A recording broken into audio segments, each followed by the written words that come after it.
बेटा देखें इसमें जो क्वेश्चन मैं ले रहा हूं, if a square falls inside the angle, falls inside the angle made by the lines, made by the lines, lines हमारे पास गिवन है y equal to x by two and y equal to 3x। दोनों cases में कह रहा है x greater than 0। Find a belongs to, then a belongs to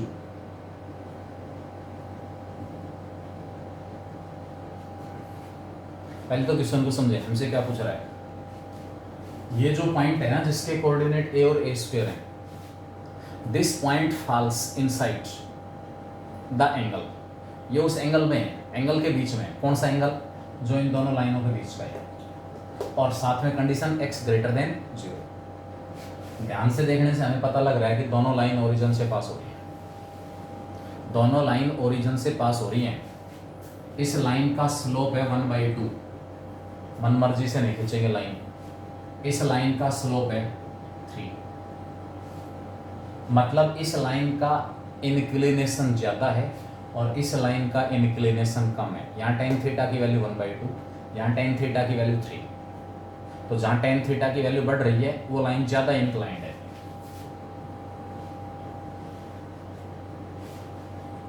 ये line आपके पास है y इक्वल टू 3x और ये लाइन हमारे पास है y equal to x by, this is y equal to x by 2 and this is y equal to 3x। अब हमसे क्या पूछ रहा है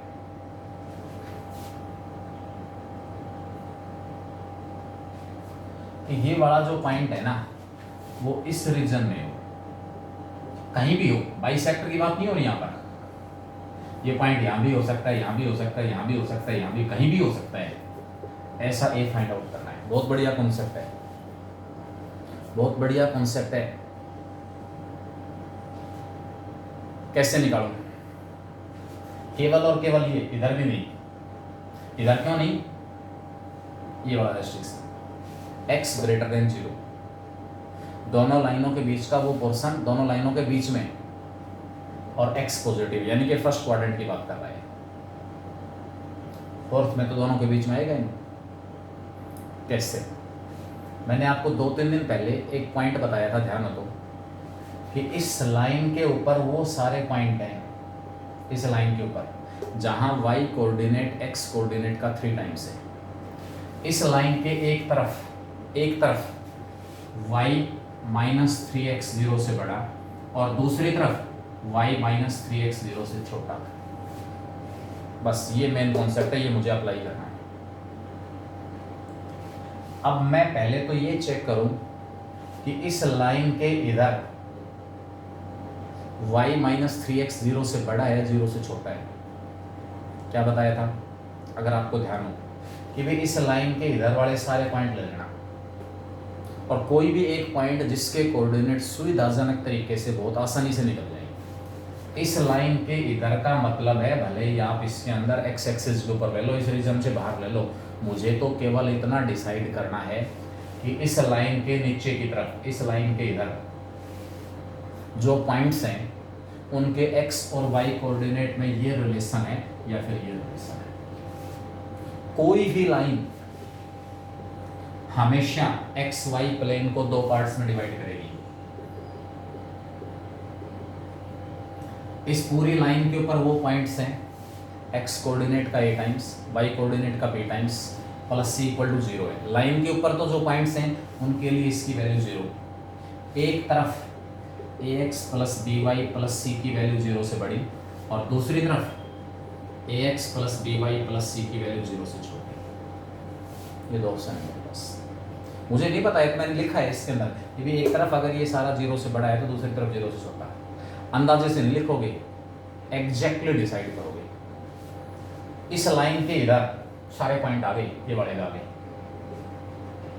एक्स एक्सिस के ऊपर कोई भी पॉइंट है उसके कोऑर्डिनेट आराम से निकाले जा सकते हैं। एक्स एक्सिस के ऊपर पॉइंट 10 है। अब आप चेक कर लो 10 इसको सेटिस्फाई कर रहा है, इसको सेटिस्फाई कर रहा है। अगर 10 इसको सेटिस्फाई कर रहा है तो इस लाइन के इधर वो सारे पॉइंट्स हैं जहां y माइनस 3x 0 से बड़ा होगा। और अगर 10 इसको सेटिस्फाई कर रहा है तो इस लाइन के इधर वो सारे पॉइंट्स हैं जहां y माइनस 3x 0 से छोटा होगा। x की जगह 1 y की जगह 0 पुट करूंगा, x की जगह 1 y की जगह 0, तो 0 माइनस 3 0 से बड़ा नहीं होता, 0 माइनस 3 0 से छोटा होता है। इसका मतलब इस लाइन के नीचे की तरफ कौन सा रीजन है, कौन से पॉइंट्स हैं जिनके y कोऑर्डिनेट में से x कोऑर्डिनेट का 3 टाइम्स माइनस करोगे तो 0 से छोटा आएगा। अब ये वाला जो पॉइंट है ना वो भी इस लाइन के इधर ही है, इस लाइन के इधर ही है। आप कहोगे सर ये तो बात फिर कैसे बनेगी, अगर वो पॉइंट यहाँ चला गया तो वो तो केवल एक रिस्ट्रिक्शन है, दूसरा रिस्ट्रिक्शन और आएगा जो इस पॉइंट को इस लाइन के ऊपर रखेगा, तो रिस्ट्रिक्शन आएंगे, फिर उनका इंटरसेक्शन आएगा। इस लाइन के नीचे जितने भी पॉइंट हैं उन सब के लिए ये कंडीशन सेटिस्फाई हो रही है, इसलिए ये वाला जो पॉइंट है वो भी इस कंडीशन को सेटिस्फाई करेगा। देयरफॉर y की जगह a² x की जगह a² माइनस 3a 0 से छोटा होना चाहिए। a के ऊपर पहला रिस्ट्रिक्शन आ गया, a कॉमन निकाल लिया, a माइनस 3 0 से छोटा। वो देखो इन इक्वेशन वाला कॉन्सेप्ट बिल्कुल शुरुआत में लिया था हमने अप्रैल में, और वो अब भी यूज हो रहा है। तो ये कभी भी ना सोचें कि भाई पीछे का कोई कॉन्सेप्ट आगे यूज नहीं होगा। कोई भी कॉन्सेप्ट जो हम पढ़ चुके वो कहीं भी अप्लाई कर सकते हैं। क्रिटिकल पॉइंट 0 और 3, real number line 0 3, positive negative positive, तो नेगेटिव कहाँ आएगा 0 से 3 के बीच में। इसका मतलब यहाँ से मुझे a की वैल्यू मिली 0 से 3 के बीच में, एक रिस्ट्रिक्शन। ये रिस्ट्रिक्शन तो क्या रिस्ट्रिक्ट कर रहा है कि ये वाला पॉइंट इस लाइन के नीचे नीचे है, कहीं भी हो सकता है, वो तो नीचे तक कहीं भी जा सकता है, इधर भी जा सकता है। अब दूसरा रिस्ट्रिक्शन है, दूसरा रिस्ट्रिक्शन क्या करेगा, यहां से क्यू पॉइंट इस लाइन के ऊपर होना चाहिए। इस लाइन के ऊपर ये लाइन आपके पास है 2y equal to x, x minus 2y equal to 0। इस लाइन के ऊपर वो सारे पॉइंट्स हैं जिनके x कोऑर्डिनेट में से y कोऑर्डिनेट का 2 टाइम्स माइनस कर दिया 0 आएगा। इस लाइन के एक तरफ x माइनस 2y 0 से बड़ा और दूसरी तरफ x माइनस 2y 0 से छोटा, ठीक है। इधर यही पॉइंट ले लिया मैंने फिर दोबारा, ये वाला पॉइंट इसको सेटिस्फाई कर रहा है, इसको ये वाला पॉइंट 10 जो पॉइंट है वो इसको सेटिस्फाई कर रहा है। x की जगह 1 y की जगह 0 पुट करेंगे। एक बात और बता देता हूँ, कभी कोई बच्चा ये सोच रहा हो कि सर ये पॉइंट तो इसको सेटिस्फाई कर रहा है, हो सकता है इस लाइन के नीचे कोई और दूसरा पॉइंट हो जो इसको सेटिस्फाई कर दे, कभी नहीं होगा, कभी भी नहीं होगा। एक पॉइंट इस लाइन के नीचे की तरफ एक पॉइंट है, अगर वो मैंने x और y की जगह पुट किया, उसके कोऑर्डिनेट लेफ्ट हैंड साइड अगर पॉजिटिव आ रही है तो इस लाइन के नीचे जितने भी पॉइंट्स हैं उनके कोऑर्डिनेट अगर आप लेफ्ट हैंड साइड में पुट करोगे तो 100% लेफ्ट हैंड साइड का साइन पॉजिटिव होगा। 10 पॉइंट x की जगह 1 y की जगह 0 पुट करेंगे, 10 विच इज ट्रू। इसका मतलब इस लाइन के इधर जो पॉइंट्स है ना उनके लिए x माइनस 2y 0 से बड़ा है, लेकिन मुझे तो वो पॉइंट थोड़े निकालने हैं, मुझे तो वो पॉइंट निकालने हैं जो इस लाइन के इधर है। अब इधर अगर x माइनस 2y 0 से छोटा 0 से बड़ा है तो इधर x माइनस 2y 0 से छोटा है। एक पॉइंट पकड़ लेना कोई भी जिसके कोऑर्डिनेट आसानी से निकल जाए। अब मैं क्या करूंगा, अब बात तो मेरी है यानी इसी पॉइंट के ऊपर, ये पॉइंट इस रीजन में होगा, इसका मतलब x माइनस 2y 0 से छोटा होगा। रखो x की वैल्यू कितनी है a, minus 2y 2a square less than 0, x minus 2y less than 0, दूसरा रिस्ट्रिक्शन आएगा। a कॉमन निकाल लिया, अंदर 1 माइनस 2a लेस देन 0, फिर वही क्रिटिकल पॉइंट वाला कॉन्सेप्ट, लेकिन गलती मत कर देना, यहाँ वो कॉन्सेप्ट अप्लाई करते समय आप ध्यान से देखोगे ए का कोफिशिएंट नेगेटिव आया हुआ है, तो पहले इसको पॉजिटिव बनाओ, कभी मार खा जाओ यहाँ पर जस्ट उलट कर दो सारा। ए इंटू में माइनस कॉमन निकाल लिया यहाँ से 2a माइनस 1 0 से छोटा ही होना चाहिए, इसमें और इसमें कोई फर्क नहीं है, माइनस 1 से पीछा छुड़ा रहा हूँ, माइनस से मल्टीप्लाई कर दिया, a इंटू 2a माइनस 1 0 से बड़ा होना चाहिए, a इंटू 2a माइनस 1 0 से बड़ा। अब क्रिटिकल पॉइंट्स क्या लो, पहला क्रिटिकल पॉइंट 0, दूसरा 1/2, पॉजिटिव कहाँ आएगा, यहाँ पॉजिटिव, यहाँ नेगेटिव, यहाँ पॉजिटिव। सॉल्यूशन कौन से हैं, निकालना क्या है, जहाँ ये पॉजिटिव आ रहा है, इसका मतलब तो यहाँ से सॉल्यूशन आया minus infinity to 0 union 1/2 to infinity. ए यहाँ मिलना चाहिए, यहाँ ए यहाँ कब मिलेगा, ए अगर आपको इस इंटरवल में मिल गया तो क्या इंफॉर्मेशन मिलेगी आपको, ए अगर इस इंटरवल में प्रेजेंट है, इसका मतलब ये वाला पॉइंट इस लाइन के ऊपर है, ऊपर, और ए अगर इस कंडीशन को सेटिस्फाई कर रहा है तो इसका मतलब ये वाला पॉइंट इस लाइन के नीचे है। और अगर दोनों कंडीशन सेटिस्फाई कर दी तो, अगर दोनों कंडीशन सेटिस्फाई कर दी तो ए इस कंडीशन को भी सेटिस्फाई कर रहा है और इसको भी, इसका मतलब इन दोनों कंडीशंस को सेटिस्फाई करने वाला ए निकाल लेना है। यहाँ ए की वैल्यू 0 से 3 के बीच में, यहाँ माइनस इन्फिनिटी से 0 और 1/2 टू इन्फिनिटी। जब मैं दोनों का इंटरसेक्शन निकालूंगा 1 और 2 का, फ्रॉम 1 and 2, माइनस इन्फिनिटी से 0 में से यहाँ कुछ कॉमन मिलेगा ही नहीं, यहाँ से और यहाँ से कॉमन मिल रहे हैं।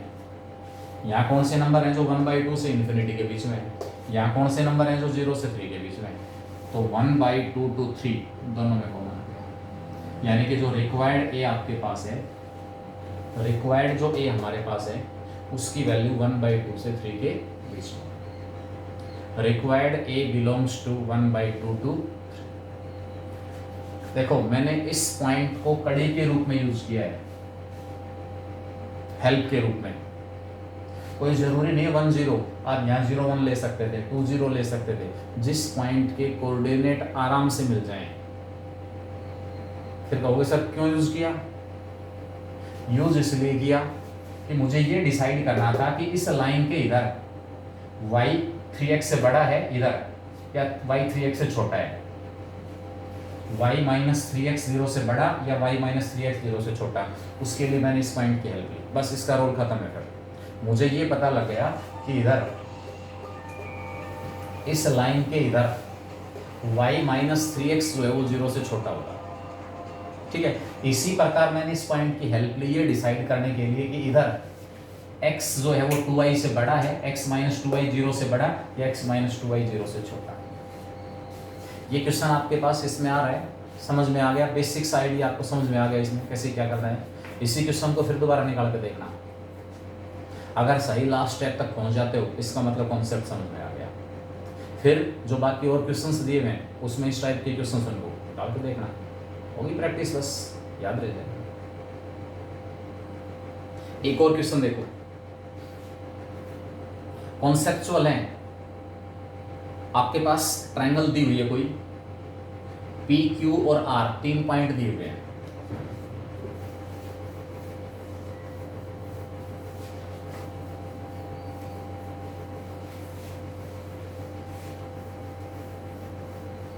मैंने परसों रात को एक बच्चे ने मेरे पास डाउट भेज रखे थे, 500 सॉल्व करके भेजे थे, काफ़ी अच्छे क्वेश्चन थे वो, कॉन्सेप्ट्स यूज हो रहे थे उनमें। अगर कॉन्सेप्ट्स हमें नहीं पता होंगे तो प्रॉब्लम आएगी, बहुत लंबी चौड़ी कैलकुलेशन हो जाएगी। अब उन्हीं कॉन्सेप्ट्स की बात मैं यहाँ कर रहा हूँ। आपके पास ट्रायंगल पी क्यू आर दी हुई है, पॉइंट पी के कोऑर्डिनेट है -1 0, पॉइंट क्यू दिया हुआ है 0 0, और पॉइंट आर आपको दिया हुआ है 3 और 3 √3।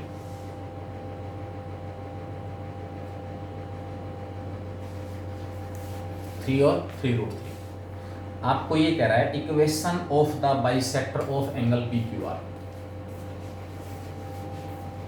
Equation of the bisector of angle P Q are.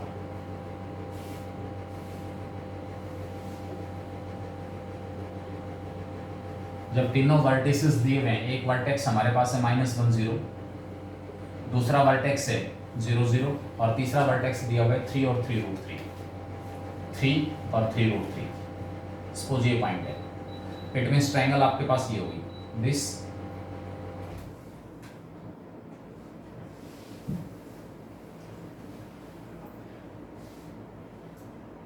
Point P, point Q और पॉइंट R।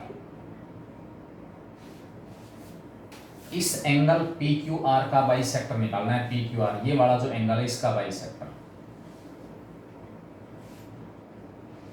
आपको अच्छी तरह पता है कि जो ट्रायंगल के इंटीरियर एंगल्स हैं, एक इंटीरियर एंगल Q है, एक एक्सटीरियर है Q। एक तो ये हो गया Q, एक इधर हो जाएगा ये वाला एंगल। इन दोनों लाइनों को अगर मैं आगे पीछे बढ़ा रहा हूं, ये हमारे पास इन दो लाइनों के बीच का एंगल है दिस और दिस। तो एक बाइसेक्टर तो ये हो गया और एक बाइसेक्टर इन दोनों के बीच का ये हो जाएगा, जो एक्सटीरियर को बाइसेक्ट करेगा, एक्सटीरियर को। एक बाइसेक्टर ये हो गया। अगर मैं दो लाइनों की बात कर रहा हूं, एक मेरे पास लाइन ये है PQ, आगे बढ़ा दो एक्स एक्सिस है, दूसरी लाइन ये है। लेकिन जब एंगल बोल दिया ना, एंगल PQR तो यही एंगल है, इसी को कहेंगे PQR। इसका मतलब जो इंटीरियर एंगल का बाइसेक्टर है, हमें उसकी इक्वेशन निकालनी है। एक्सटीरियर का जो बाइसेक्टर, उसकी इक्वेशन नहीं निकालनी। इस बाइसेक्टर का एक पॉइंट तो यही हो गया Q, पासिंग पॉइंट। या तो इस बाइसेक्टर का स्लोप मिल जाए या कोई दूसरा पासिंग पॉइंट मिल जाए। कॉन्सेप्ट क्या यूज हो रहा है यहाँ पर, आपको अच्छी तरह पता है कि इंटीरियर एंगल्स के जो बाइसेक्टर्स हैं उनका point of intersection in centre होता है। इंटीरियर जो एंगल्स हैं उनका जो पॉइंट ऑफ इंटरसेक्शन है, इंटीरियर एंगल्स के बाइसेक्टर्स का जो पॉइंट ऑफ इंटरसेक्शन है वो इन सेंटर होता है, इन सेंटर। यहां पर मैं इन सेंटर निकालूंगा। इन सेंटर का formula ax1 + bx2 + cx3 upon a + b + c। ay1 by2 cy3 upon a + b + c। लेकिन a कहाँ, ध्यान रखना, जिस पॉइंट के, इसको अगर आप x1 y1 कह रहे हो, इसको x1 y1, इसका मतलब ये हमारा वर्टेक्स है, इसकी अपोजिट साइड a होगी इस वर्टेक्स की, मींस दिस इज a, ये q है, this is b and this is c। ध्यान रखना भी, इसमें कोऑर्डिनेट्स को आगे पीछे मत कर देना। ये x1 y1, ये x2 y2 और ये x3 y3, 3 और 3√3। ये 0 0 है q और p है -1 0। मैंने कहा c, PQ हमारे पास c बनेगा, c small c equal to PQ equal to, दोनों के बीच की डिस्टेंस फॉर्मूले से 3 आएगी, x2 - x1 का स्क्वायर प्लस y2 - y1 का square. This is a equal to QR। इन दोनों पॉइंट्स के बीच की डिस्टेंस 3 - 0 का स्क्वायर, नो 3√3 - 0 का स्क्वायर, इनके 9 के 27, 27 और 9 36 का स्क्वायर रूट 6, और लास्ट में आपके पास आ गया b equal to PR। It is equal to 3 - -1, 3 - -1, 3 + 1 4, 4 का स्क्वायर 16 प्लस 3√3 -0 कितना आएगा 27, 43 √43।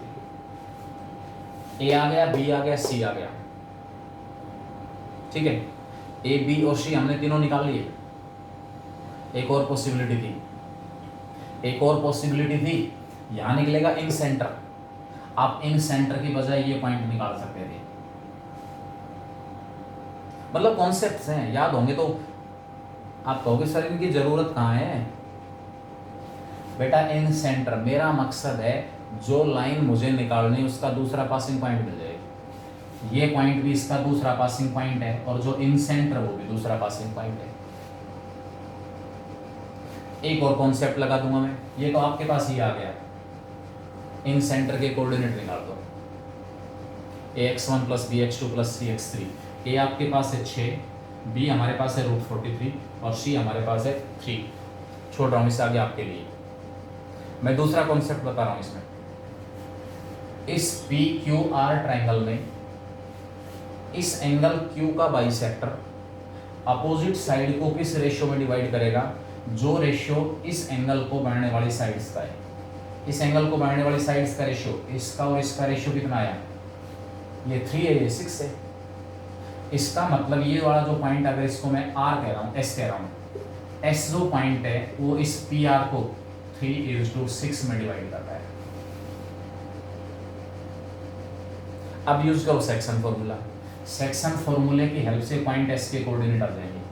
ध्यान रखना इस फॉर्मूले से पॉइंट अलग आएगा क्योंकि वो होगा इन सेंटर अंदर, और ये पॉइंट आ रहा है इस लाइन के ऊपर। मेरा मकसद दो पासिंग पॉइंट निकालने से है। एक पासिंग पॉइंट तो 0 0 है, दूसरा पासिंग पॉइंट और मिल जाए, बस बात खत्म। तो दूसरा पासिंग पॉइंट आप दो तरीके से निकाल सकते हो। इन सेंटर निकाल सकते हो, इन सेंटर, इन दोनों साइड्स की लेंथ आ गई तो इस एंगल का बाइसेक्टर अपोजिट साइड को उसी रेशियो में डिवाइड करेगा जो रेशियो इन दोनों साइड्स का है। ध्यान रखना इस साइड, ये वाली साइड 3 है तो इसकी तरफ ये साइड 3 होगी और आगे 6, 3:6, यानी कि 1:2 कह सकते हो इसको।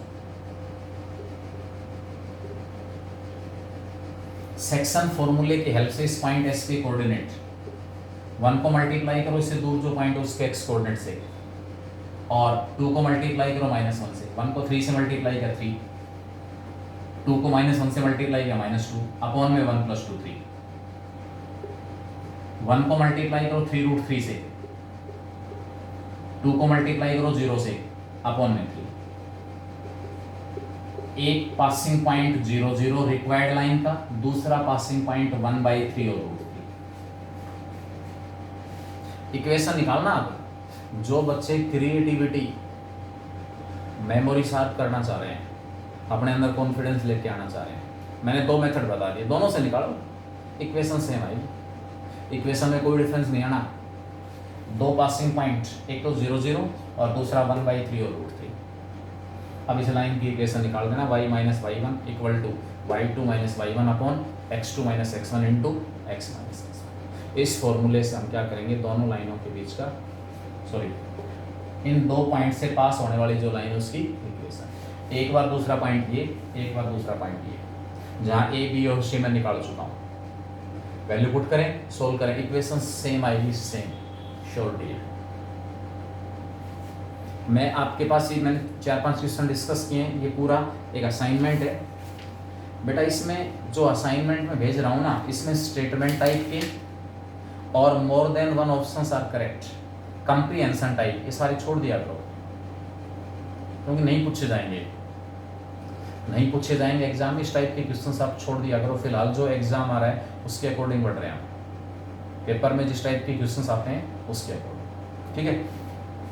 अब अगली टाइप ले रहा हूँ, इसके बाद pair of lines, second degree homogeneous, second degree equation थी, वो ऐसे 2 लाइंस को रिप्रेजेंट कर रहा है जो ओरिजिन से पास हो रही हैं, दोनों ओरिजिन से, और दूसरी तरफ जर्नल सेकंड डिग्री इक्वेशन है, वो हमेशा पेयर ऑफ लाइंस को रिप्रेजेंट करे, कोई जरूरी नहीं है।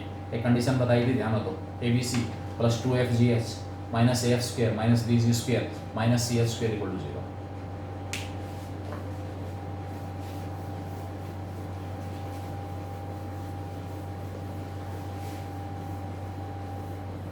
देखें, if 3x +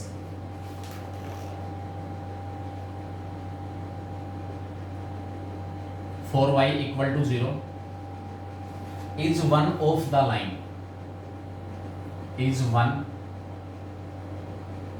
lines represented by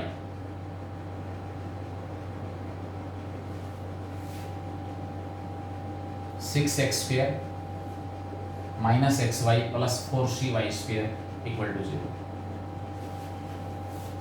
बेटा होमोजीनियस सेकंड डिग्री इक्वेशन है ax² plus 2hxy plus by²। Pair of lines को रिप्रेजेंट कर रहा है जो ओरिजिन से पास हो रहा है। ये कह रहा है कि जिन दो लाइंस की कंबाइंड इक्वेशन ये इक्वेशन है, उसमें से एक लाइन ये है, एक लाइन ये है, तो आप c की वैल्यू बताओ क्या होनी चाहिए। यहां से x या y किसी एक की वैल्यू निकालो। अगर एक लाइन ये है तो यहां से निकाला हुआ x और y इसको सेटिस्फाई करेगा। y की वैल्यू क्या आ गई, -3/4x आ गई। y की जगह -3/4x रख दो, इस पूरी इक्वेशन में सेटिस्फाई। 6x² माइनस का x इंटू में y की जगह -3/4x प्लस का 4c y² 9/16x² equal to 0।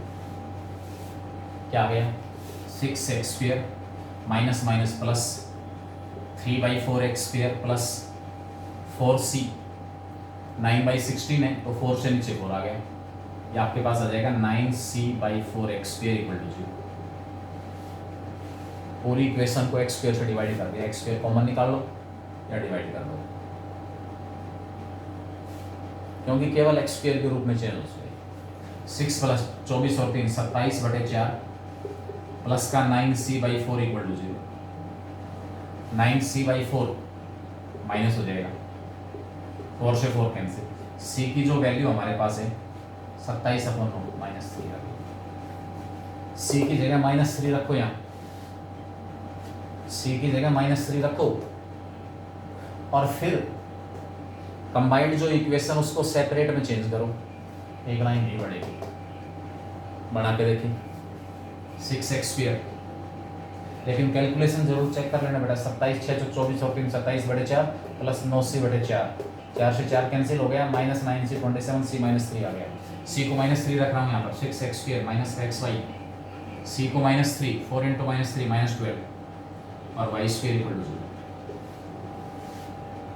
x में क्वाड्रेटिक कह दो, y में क्वाड्रेटिक कह दो। अगर यहाँ से ये कहें ना कि ये जो कंबाइंड इक्वेशन है जिन दो लाइनों की, वो कंपोनेंट स्ट्रेट लाइन कौन कौन सी है, मतलब जिन दो लाइनों की ये कंबाइंड इक्वेशन है वो सेपरेट लाइन कौन कौन सी है, तो हमारे पास क्या होगा, 12 और 6 का प्रोडक्ट वेक्टर आए, डिफरेंस बनो, ऐसे फैक्टर बना दो बीच वाली टर्म को, दो पार्ट्स में ब्रेक कर रहा हूँ। माइनस का 9xy प्लस का 8xy माइनस का 12y² इक्वल टू 0। इन दोनों में से मैंने 3x कॉमन निकाल लिया, अंदर बचा 2x माइनस 3y, आगे से 4y कॉमन निकाला, 2x minus 3y equal to 0। 2x minus 3y फिर कॉमन आया, 3x plus 4y equal to 0। यानी कि ये जो आपको कंबाइंड इक्वेशन दी हुई है जिन दो लाइनों की, अगर मैं c को -3 पुट कर देता हूं तो एक line 3x plus 4y equal to 0 बनेगी। आप देख भी रहे हो, एक लाइन इसमें से 2x minus 3y equal to 0 है और दूसरी line 3x plus 4y equal to 0। ये हमारे पास जो कंपोनेंट लाइन्स हैं उनकी इक्वेशन।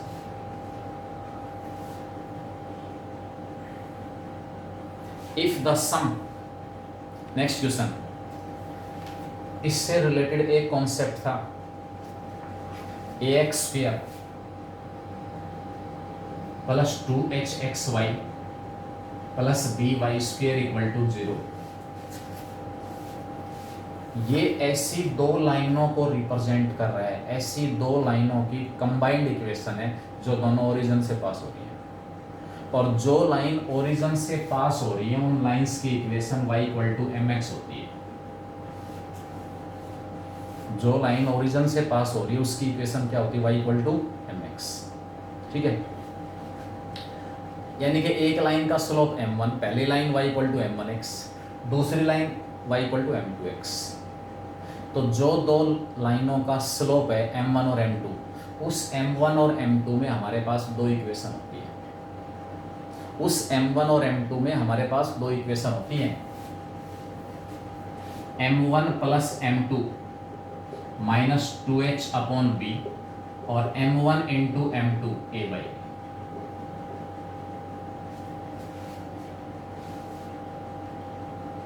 यहां से आप क्या कर सकते हो, इन दोनों इक्वेशंस की हेल्प से m1 और m2 निकाल सकते हो।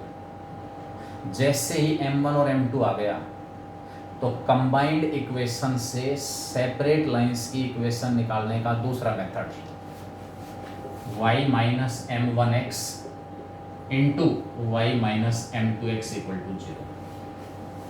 m1 और m2 इन दोनों के हेल्प से निकालोगे। आप कहोगे कैसे भाई, a h और b तो आपको दिया हुआ होगा, तो m1 प्लस m2 की value constant, m1 into m2 की वैल्यू कांस्टेंट। m1 और m2 में दो इक्वेशन आ गई, दोनों को सोल्व करके m1 और m2 निकाल देंगे, निकल जाएगा आराम से, कोई दिक्कत नहीं है, निकाल सकते हैं। चलो मैं वापस आता हूं इसमें।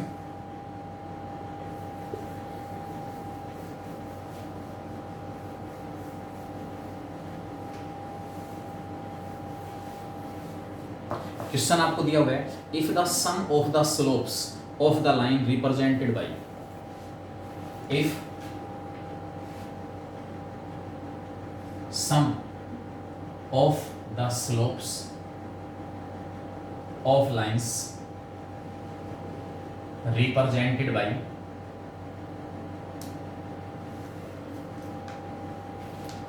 x square minus का 2cxy minus 7y square is equal to 0 is 4 times to their product,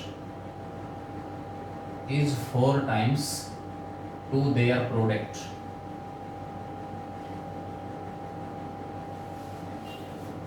मतलब क्या हुआ इसका? इसका मतलब ये है कि भी जिन दो लाइनों की कंबाइंड इक्वेशन ये है, उन दोनों लाइनों का जो स्लोप है, क्योंकि ये दो लाइन ऐसी दो लाइंस को रिप्रेजेंट कर रहा है जो ओरिजिन से पास हो रही हैं, उनका जो सम है, स्लोप्स का जो सम है, उनके प्रोडक्ट का 4 टाइम्स है। That is m1 plus m2 is equal to 4 times of m1। ये मुझे दिया हुआ है यहाँ से, ठीक है। आपसे कह रहा है c की वैल्यू बताओ, तो इसका मतलब मुझे इनको एलिमिनेट करना है m1 m2 को। क्या करूंगा मैं, अभी जो कंडीशन बताई थी, m1 plus m2 minus 2h upon b, coefficients में गलती मत कर देना, m1 plus m2 minus 2h upon b, a की वैल्यू 1, कंपेयर करके अलग लिख देना, 2hxy, इस सारे को 2hxy से कंपेयर कर रहा हूं, तो h की वैल्यू मुझे -1 मिलेगी, ax स्क्वायर प्लस 2hxy प्लस by स्क्वायर इक्वल टू 0 से इसको कंपेयर करेंगे, इसको इससे कंपेयर करेंगे तो हमारे पास क्या आएगा, m1 plus m2 minus 2h upon a की वैल्यू 1, ये सारा 2hxy है, तो h की वैल्यू -1 और b की वैल्यू आ गई -7। m1 plus m2 minus 2h upon b -2, h की value -1 upon b, what is b, -7 equal to 4 times of m1 m2। बेटा h की वैल्यू ध्यान रखना, इसके अंदर ही c और आएगा साथ, 2hxy से इसको कंपेयर करेंगे तो h की वैल्यू हमारे पास ये सारा का सारा 2hxy है, तो इसके अंदर साथ में आपके पास इसके साथ c और मिलेगा। h की जो वैल्यू -c है, 1 नहीं है, -1 नहीं है, -c। इस सारे को मैं 2hxy कह रहा हूँ, 2hxy इक्वल टू माइनस का 2cxy है, तो 2xy से 2xy cancel, h equal to -c बच गया। तो यहां से आपके पास आएगा m1 प्लस m2 था, माइनस का 2h, h की वैल्यू -c अपॉन में b की value -7 equal to 4 times of m1 m2। m1 m2 बताया था यहाँ से रिलेशन के अकॉर्डिंग, ये तो -2h बाई b और m1 इंटू m2 होता है a by b। What is ये 1, b कितना है -7, तो 4 इंटू 1 बाई -7, -7 से -7 कैंसिल, माइनस से -2c इक्वल टू 4 आ गया, सी कितना आ जाएगा 2c। अगर 4 है तो c की वैल्यू किसके इक्वल होगी 2 की। ठीक है, तो ये केस आपके पास इसमें आएगा।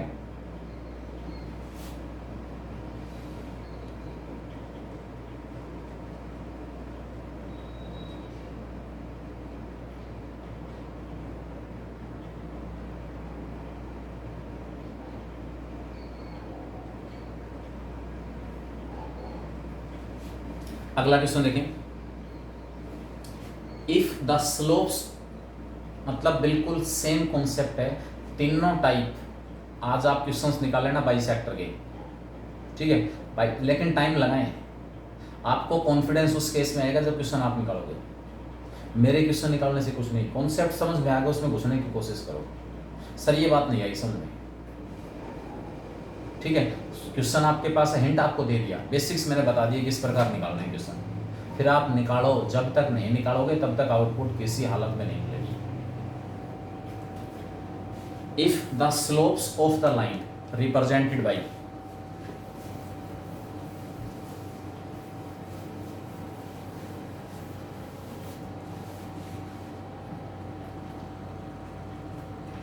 दो असाइनमेंट भेज रहा हूं, इसके डाउट्स मेरे पास भेज देना।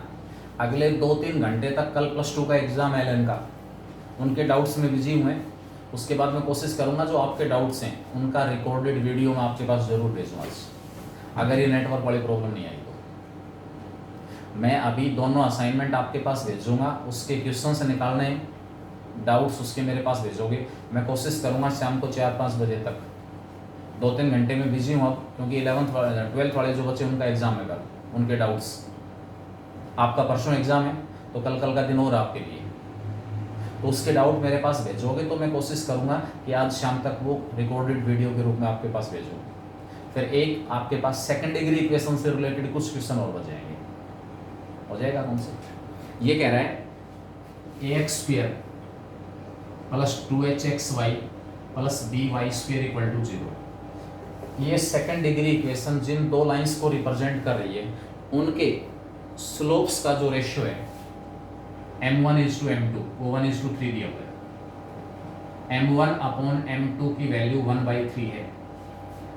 तो हमसे a, b और c में एक रिलेशन पूछ रहा है कि a, b और c जो आपके पास है वो किस रिलेशन को सेटिस्फाई करेगा। h² और ab का रेशियो निकलवाया है, h² = ab किसके इक्वल है। देखेंगे कंडीशन अप्लाई करनी है मुझे तो, m1 + m2 - 2h/b, m1 × m2 a/b। कई बार इसमें इन a और b को आपस में इंटरचेंज कर देता है, x² का कोफिशिएंट a, y² का कोफिशिएंट b, x × y का कोफिशिएंट 2h। ठीक है, इस क्वेश्चन को मैं कंप्लीट कर रहा हूँ। यहाँ से आपके पास दो इक्वेशन आ गई m1 और m2 में, वैल्यू निकाल लेना। m1 या m2 जो है उसकी वैल्यू 3 टाइम्स ऑफ m1 आ गई, m2 = 3 टाइम्स ऑफ m1। ये m2 की जगह 3 टाइम्स ऑफ m1 यहाँ भी पुट कर दो, यहाँ भी पुट कर दो। m2 की जगह 3 टाइम्स ऑफ m1, तो m1 + 3 times of m1, 4 times of m1 = -2h/b। m1 की वैल्यू यहाँ से आ गई, 4 नीचे जाएगा, -h/2b, -h/2b। m2 की जगह यहाँ वैल्यू पुट करो 3 times of m1, 3 times of m1 m2 की जगह रख लिया, इंटू में एक m1 और है, स्क्वायर = a/b। ठीक है, ये रिलेशन कहाँ से आई, जब मैंने इसमें m1 + m2 में m2 की जगह क्या पुट किया 3 टाइम्स ऑफ m1। आप कहोगे क्यों, क्योंकि यहाँ से m1 और m2 का रेशियो दिया हुआ 1:3। ये m1 की वैल्यू उठा के यहाँ पुट कर देना, 3 इंटू में m1 का स्क्वायर, इसका स्क्वायर, इसका स्क्वायर कितना होगा, h² अपॉन में 4b² = a/b। हमसे रेशियो किसका मांग रहा है, h² अपॉन ab। क्या रेशियो निकालना है, h² अपॉन ab। कैसे निकालेंगे, इस एक b से भी कैंसिल, इस a को नीचे ले आओ, इस a को नीचे लेके आ रहा हूँ, h² अपॉन में ये a नीचे आएगा ab, ये जो 4 यहाँ है ये तो ऊपर चला जाएगा और 3 नीचे आ जाएगा, तो एच स्क्वेयर और ए बी का जो रेशियो है वो 4:3। एच स्क्वेयर और ए बी का जो रेशियो है वो हमारे पास क्या होगा 4:3। ठीक है, तो ये क्वेश्चन आपके पास था। लेकिन बेटा ये क्वेश्चन निकालेंगे जरूर, बगैर निकाले बता देता हूँ कुछ भी मकसद हासिल नहीं।